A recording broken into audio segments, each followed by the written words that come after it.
Hello RageQuitters, my name is TerminatorUK and today I'm bringing you a video review of the Asus MG279Q. The MG279Q is a really exciting monitor. It's only the second of its kind. It's basically a 27-inch IPS monitor, which has been done before, but it's got 144 Hz refresh rate, which has been asked for gamers for a long time, but we haven't seen anything like this come on the market until recently. As well as the very high refresh rate, the monitor also features FreeSync support, so if you're running an AMD Radeon graphics card, you can take advantage of that. Unfortunately, the limitation with the FreeSync option, it's got a strange lower range than the 144 Hz. It goes from 35 up to 90 Hz, and we'll show you that a bit later on in this review.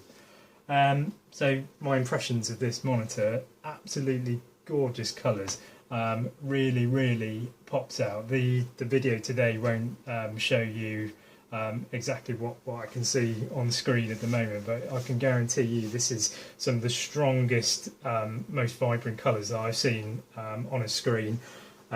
It's also got incredible contrast. It's a very nice monitor to work with. It's not the cheapest of monitors. It currently retails in the UK for around about £480, so there's obviously much cheaper options on the market.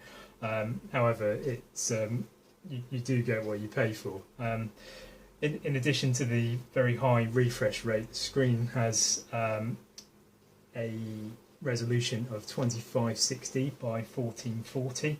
It's a very high resolution screen, and if you're used to gaming at 1080p like I am, you'll find that there's a huge increase in real estate, and it does make quite a big difference to both games and serious work if you want to use it for that as well.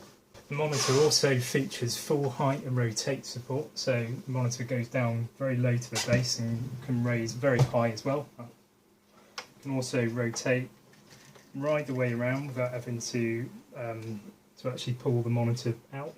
It clears the base nicely. And what you can see on the underside of the monitor, you'll see that unlike G-Sync monitors, because it's a FreeSync monitor and it's got its own scaler and it doesn't have to be created by NVIDIA, as well as a main DisplayPort cable, we've also got a mini DisplayPort connection. We've also got two HDMI inputs and two USB 3 ports at the bottom, so a wide range of connectivity to go with this monitor.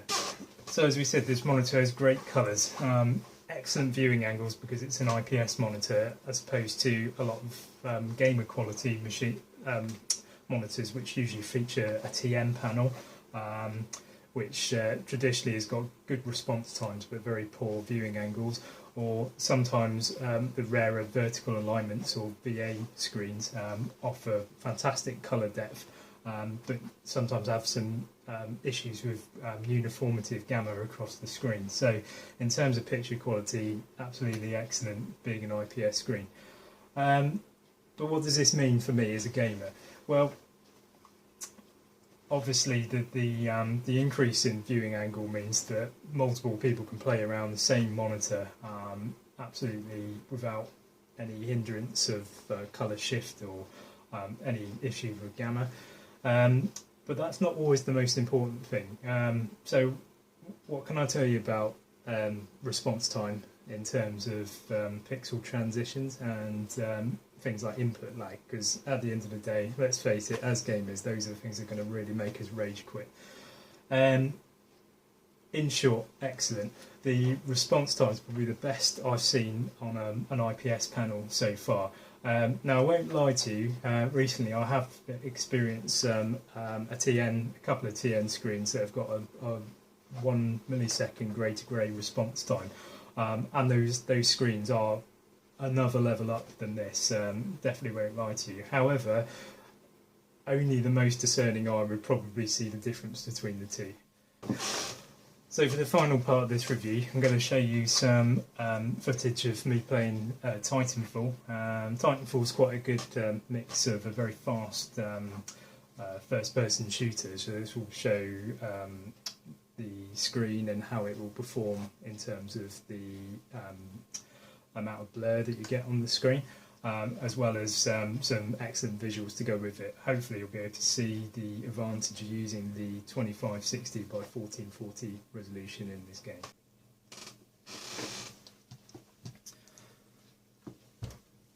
So I've zoomed the camera in so you can see the screen in full screen. You don't need to see me for this bit. Just going to search and see if we can find an attrition game. Okay, let's play.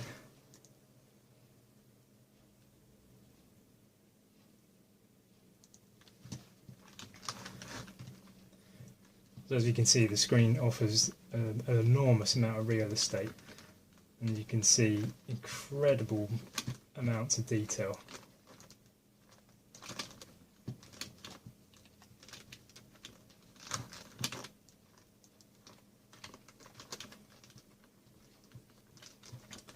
There's very, very little input lag on my mouse movement.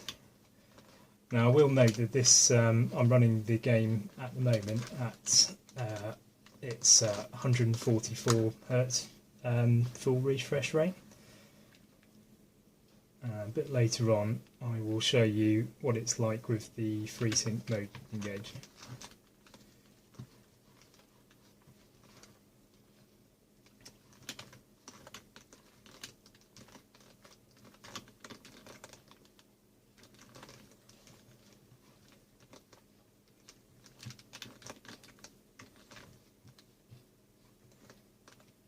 So definitely one thing to note about this game is, well, this monitor, is with 144 Hz refresh selected, there's absolutely no input lag whatsoever at all. It's very, very fast indeed.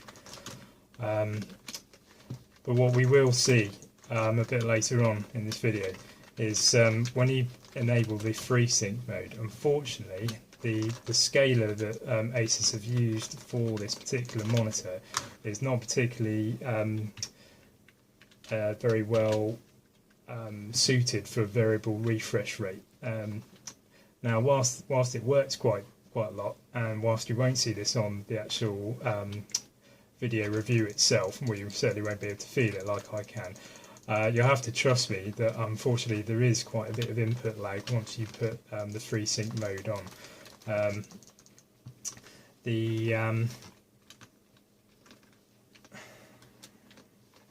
was quite nice, that. Yeah, I had a before this monitor I had a ISO Forest 2423, and the input lag on that, if you have a look on the TFT Central reviews, is saying around about 30 milliseconds of input lag, and their review actually shows the input lag at 90 Hz on this screen, and I can actually attest that basically both are exactly the same. It won't affect absolutely everyone, but for me personally, I'm very, very sensitive to input lag, and that really puts my aim off, and I definitely feel the difference between the two. So I would say that really, if you're looking for a monitor that's primarily for FreeSync, then this probably isn't going to be your monitor.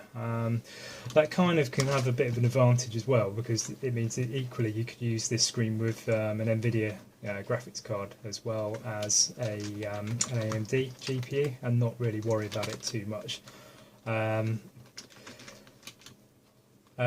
But really, I suppose it's somewhat disappointing if you're looking for the FreeSync function. The other thing that troubles me with the FreeSync is that, as I said before, it's limited to 90 Hz, which means that your frame rate is going to have to be capped at 90 Hz to actually stay within the FreeSync range. Now, at 2560 by 1440, that's not really going to be much of an issue, to be honest, because you'd have to have a hell of a graphics card or a great crossfire setup to actually take advantage of that. Not to mention the fact that at the time of writing, that crossfire doesn't actually work with FreeSync at the moment anyway. I believe that's going to change soon. I think there is a Crossfire driver. I might be wrong on that, to be honest. I think there may actually be a Crossfire driver that's actually been released that now does actually support FreeSync as well. But that aside, you still need a lot of hardware to be able to go over 90 Hz. However, having said that though, not every single game is going to be as demanding like some older games, for example, something like CSGO, for example, is going to, you're going to breach that limit. And do you really want to be thinking about having to keep your frames within that 90 frames a second gap? Probably not. For me personally, that puts me off slightly. That you'd have to actually have to think about capping your frames to stay within that limit. But yeah, that really shouldn't put you off. This is an amazing monitor. The clarity is brilliant. The motion is, for an IPS panel, is just absolutely superb.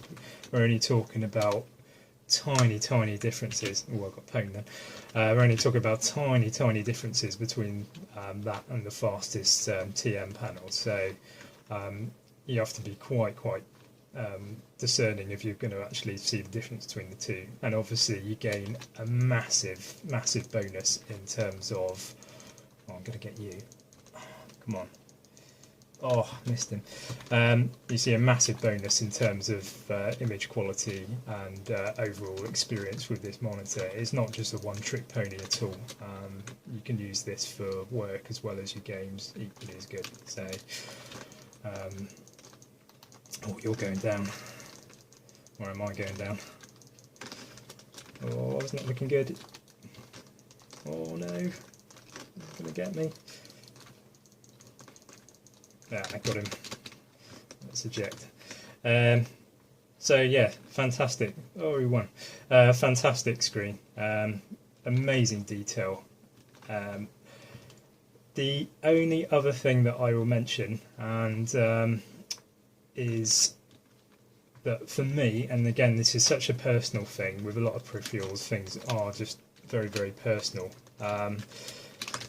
I don't particularly like a 27-inch screen for gaming. I find that's just a tiny bit too much to concentrate on. So I'd say probably this sort of portion outside of my immediate field of view is difficult for me to concentrate on when I'm sort of aiming down, like sort of focusing in front of me on the game.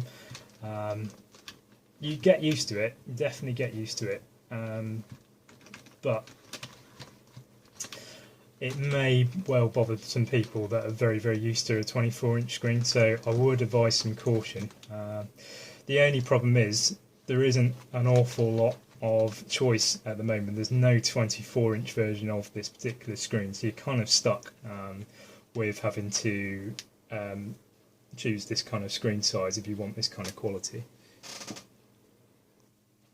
So I've just exited out of Titanfall, so the next game I'm going to show is Battlefield Hardline. Now I think this is a really good demonstration of where the FreeSync function comes in.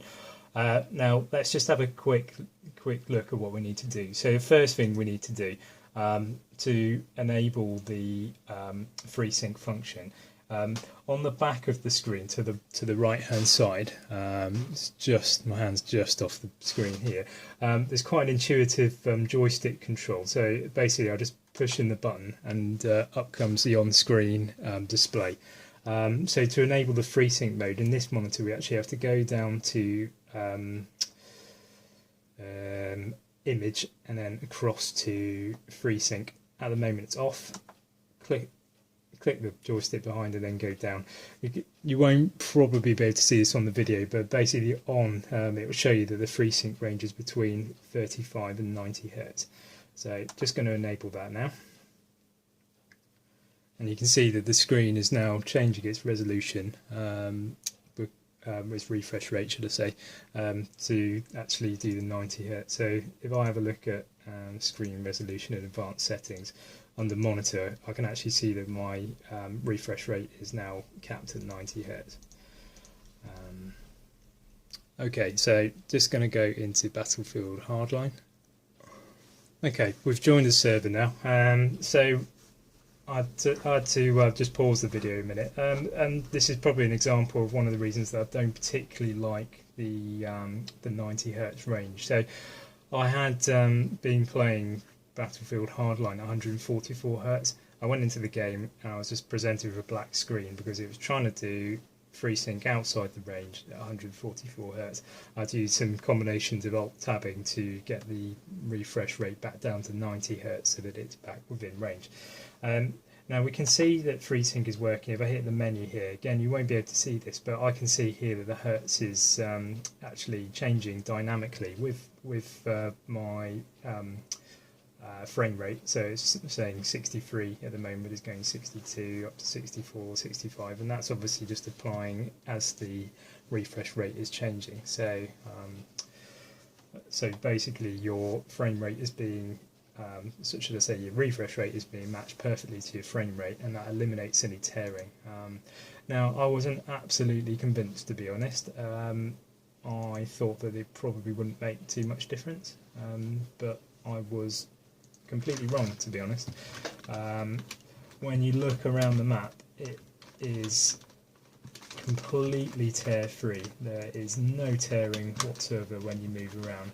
However, now that I've got FreeSync enabled, I can feel that my mouse feels heavy again, and that heavy feeling is the input lag.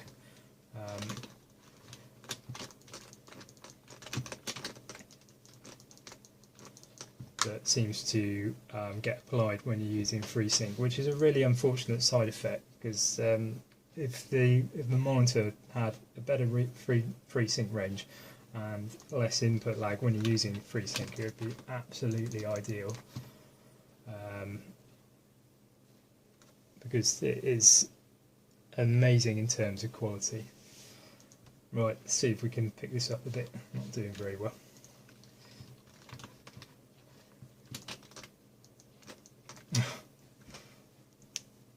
Hardcore mode, never my favourite. Didn't think this was a hardcore server. You have to take my word for it. The last time that I used this with FreeSync, it dramatically improved my game. The lack of tearing just means that you can see targets just so easily, but you still get able to get taken out just as easily.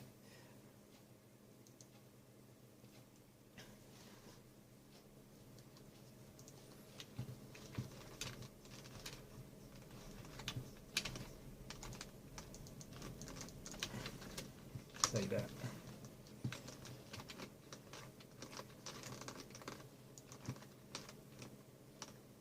I'm going to blame it on that I've got the camera in a funny angle and I've had to play on the screen at a peculiar angle, and that's why I'm not doing very well.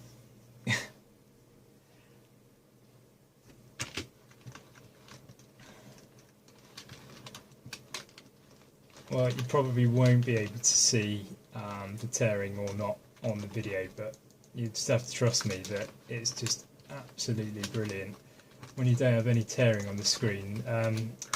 I've used sort of ultra low blur modes before and things like on the ISO screen that I was talking about earlier in the review, and the level of motion clarity of those is absolutely amazing. If you haven't used the strobed backlight monitor, I seriously recommend that you try one out one day. However, having said that, I would say for me that the use of FreeSync or G-Sync in combination with the screen, it gives that kind of same feeling because of the lack of tearing. You see things, it's difficult to describe, it's almost like you see things a few frames faster than you normally would, and tracking targets is just so much easier, particularly when you're panning from left to right like this quickly, because you haven't got any tearing on the screen. It just makes that whole operation so much easier to track with your eye. It just feels natural.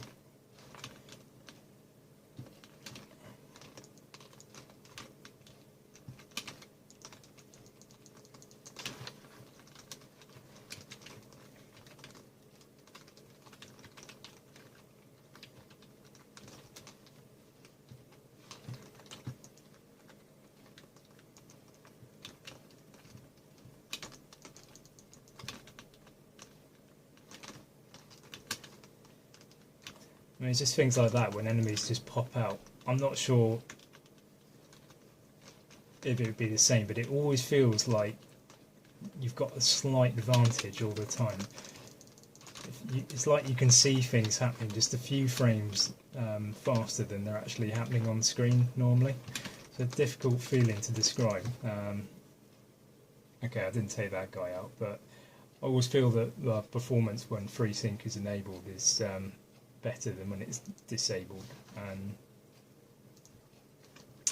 it's a funny feeling to describe. Unfortunately, it's one of those things that you have to kind of go and experience yourself in first person in a shop, or you know, around someone's house, or wherever you can lay your hands on a monitor to actually to have a try with one, because no amount of watching videos or people telling you it's amazing actually replaces just trying it out for yourself.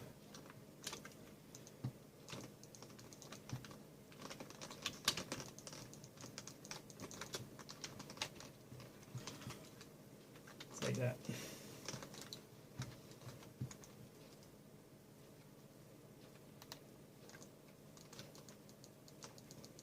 Oh, got one. Don't know how I got in, but I did.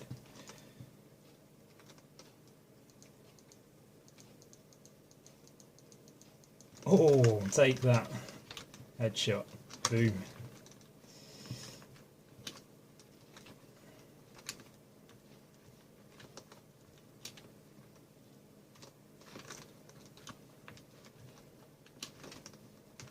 See if we can see any out this window.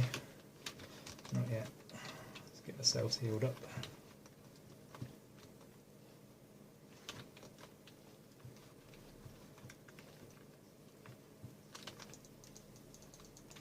Oh no! Not good.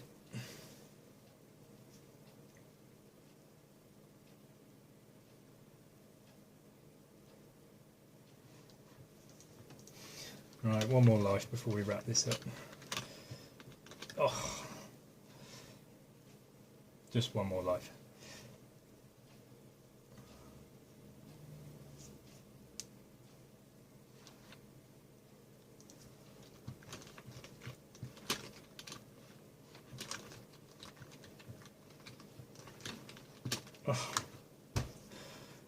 Oh. Right, probably have to rage quit one behind.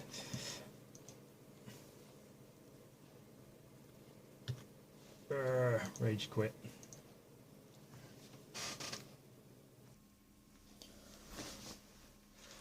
So to summarise then, 144Hz IPS gaming, it's here. Finally, after years of asking for it, the community has been answered. Fantastic piece of kit, really, really good. The bottom line I'd say about this monitor is you should really go in with a view of getting this for a 144Hz monitor rather than the FreeSync functionality. FreeSync functionality is a nice added bonus, but I would say the limitations with the narrow range and the additional input lag that it gives you, I think you're going to be more frustrated than actually enjoying the monitor as a result of that particular feature. Brilliant in terms of value though. It is an expensive monitor, but the quality of screen that you actually get for your money is absolutely superb. As I say, some of the best colour reproduction I've ever seen on a monitor. Brilliant contrast, really, really good. Fantastic. It really is nice to work with a 2560 by 1440 resolution. It does stress your graphics card out quite a lot. You do need some good hardware to go with this particular screen to actually run it at a decent frame rate. Particularly with the high amount of refresh rate, you want to be looking at a beefy graphics card. Pairing this up with something like GTX 980 Ti, you need something that's going to be actually able to push those frame rates to actually use the additional refresh rate that you've actually got with this monitor. Other thoughts, you'll see on the written review that some users are actually reporting something called IPS glow. So IPS glow is basically unavoidable with IPS screens. It's basically a side effect. If you look at the screen from like an acute angle, like above it, what you'll see is a kind of like a yellowish hue in black on black backgrounds, and that can be off-putting. So if you are someone that works a lot in the dark, no connotations there. And you do like content that is particularly dark, this might be a bit troublesome. The other thing that is doesn't bother me too much, to be honest, and I think, to be fair, that the monitor has got better as I've used it over time, is the what's called backlight bleed. I've got a screenshot of this here. This is probably the most extreme case. You probably won't see it very much on this video, but on a completely dark background, you will see a like a yellowish hue, particularly from the lower right-hand corner. Seems to be the most affected by this. This is worse on brighter backgrounds. If you have your brightness turned up very high. If you calibrate the monitor and bring the brightness down, this effect is enormously reduced. And any time that you take a photo of it to actually see backlight bleeding, it always looks far worse in the photo than in person. Yeah, that just about wraps it up. Amazing monitor from Asus. Highly recommended if you really like a 27-inch screen and you're looking for something with a bit more resolution. It's a good go-between 1080p and 4K, which is kind of a bit out of it's kind of more in the enthusiast sector at the moment. It need a year or two before it actually becomes a bit more mainstream. So this is like a really good in between. So if you do like that monitor size, the only warnings, as I said before, FreeSync is not great on this monitor, and if you like a smaller screen, which I personally do, you may find a 27-inch screen is somewhat overpowering to use, particularly if you haven't got very much desk space and you need to use the monitor close up. Thank you for watching, viewers. This has been TerminatorUK, and this ends my review of the Asus MG279Q. Thanks very much for watching.